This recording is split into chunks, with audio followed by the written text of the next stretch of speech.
And now for our final business issue this week. On the agricultural front, rice farmers have gotten together to denounce the tax reform measure recently passed, saying that it will severely affect rice farmers and threaten our rice production and food security. This was the sentiment of the KilusangMagbubukidngPilipinas, or KMP. Andre Co, our business reporter, has the details. The KilusangMagbubukidngPilipinas, or KMP, issued a statement saying that, quote, the overall rice production and consumption will be affected by trade. Trade will cause worsening hunger among the poorest of the poor. Whatever minimal gain that low to middle employees will get from trade will be easily offset and swept by rising prices of commodities, services, and public utilities, unquote. This statement was issued by KMP Chairman Danilo Ramos. He also said that the new excise tax on oil products will result to a minimum 20% additional cost in the use of fuel-run farm equipment.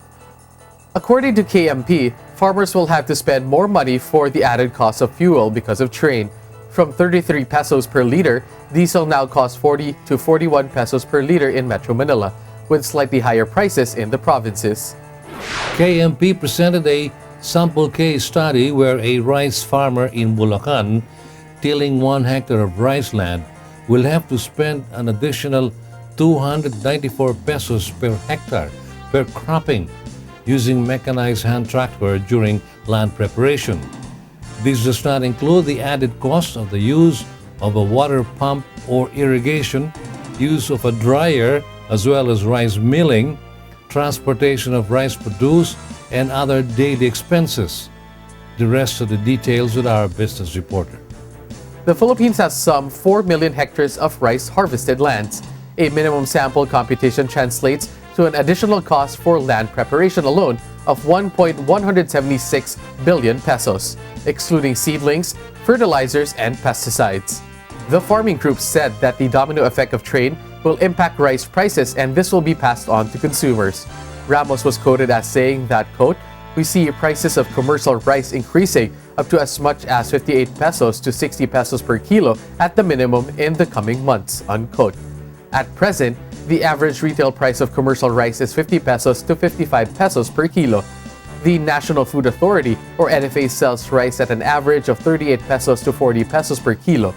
The National Economic and Development Authority has rejected NFA's proposal to increase the buying price of rice from local farmers by 5 pesos per kilo, that is from 17 pesos to 22 pesos per kilo.